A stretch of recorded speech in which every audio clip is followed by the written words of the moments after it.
eh. Kita yung itsura nila. Diba? Papangit, no? Pangit talaga. Oh, naglalaway. Tumutulo yung sipon. Hindi nila nararamdaman.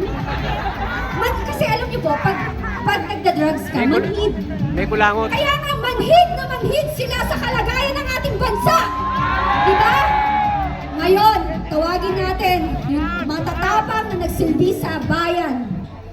Ang ating mga retired men in uniform na kahit may mga edad na, tunay na naninindigan, may edad na. Talagang si General Kita.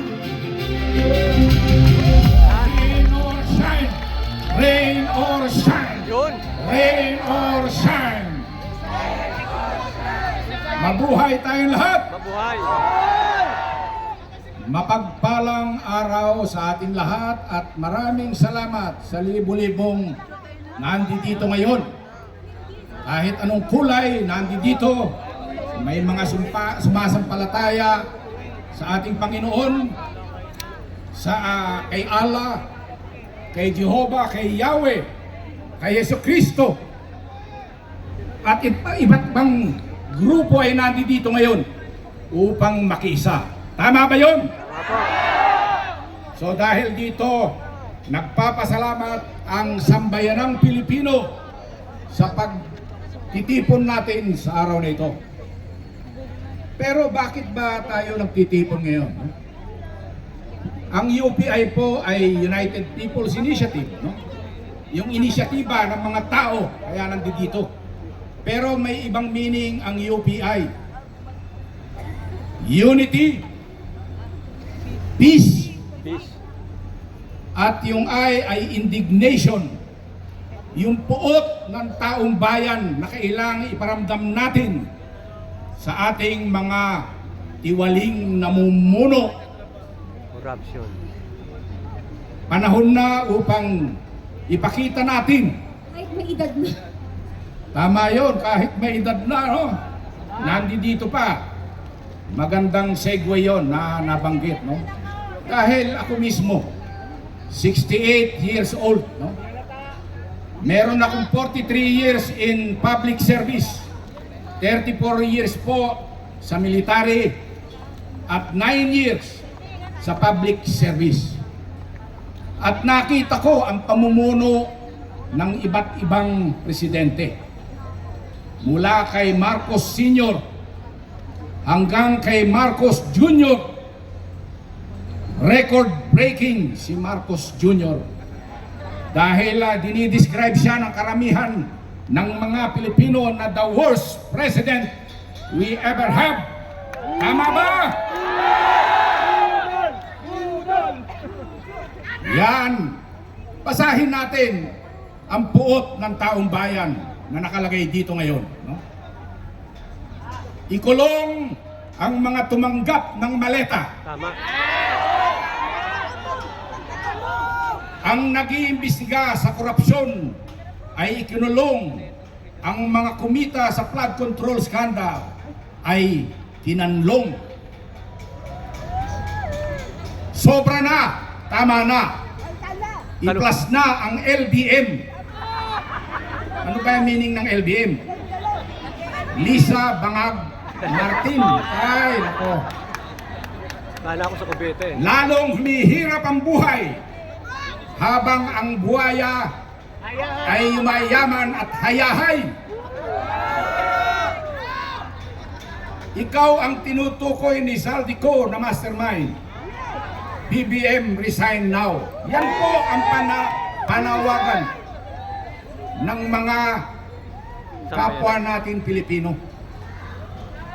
Ngayon, bakit tayo ulit nandito? Upang ipadama na ang soberenya ay nasa taong bayan.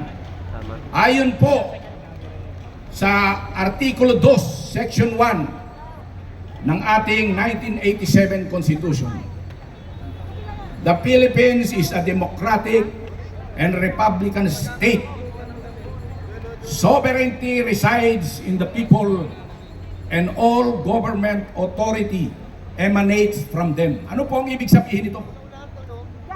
Ang puwersa po o ang power ay nasa taong bayan. Tama ba yun? Tama. Dahil tayo ang tunay na makapangyarihan, dapat iparamdam natin sa mga tiwali na namumuno na pinahiram lang natin ang otoridad upang sila ay mamuno. Hindi dapat itong konsintihin, bagkos obligasyon natin. Tayong mga Pilipino ay may right at duty o obligasyon upang itama ang mga maling ginagawa ng ating mga namumuno. Tama ba yun? Tama po. Ano ang dapat ipagsigawan natin ngayon?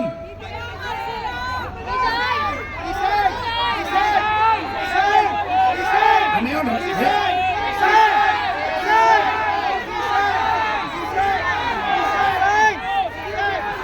Para maging patas, dahil tayo naman ay ayaw nating ng selective justice na ginagawa ngayon ng pamahalang ito. Dapat po ay yung true justice.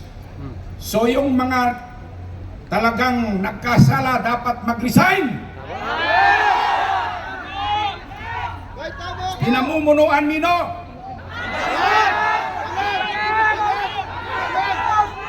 Tama po. Kanina narinig ko, napakaganda nung isang tinukoy ni Colonel June Metran. Nagsama po kami niyan sa Mindoro. No? Nung ako po ay brigade commander. At isa po siya sa mga pinakamagaling na opisyal ko. No? Ano sabi niya kanina? Citizen arrest. Pwede pong ipa-implement yan ng taong bayan dahil tayo po ang tunay na makapangyarihan. Tama ba? Tama. So alam ko marami pang mga iba dito na nais na magsalita. Ito, basahin ko muna. Accountability. Marcos, resign now. Marcos, you are accountable to what's happening in our country. BBM, tama na, sobra na. Bumaba ka na. Yan po ay panawagan ng taong bayan. Libo-libo po ngayon ang nandirito.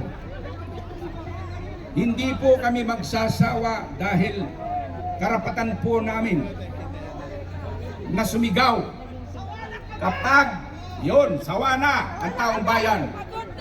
Kapag ang ating mga namumuno ay siya mismong nagbebentalo, sila mismo ang sumisira sa ating independensya, sila mismo ang mga nagnanakaw, dapat po Sandali lang po. katungkulan natin at karapatan na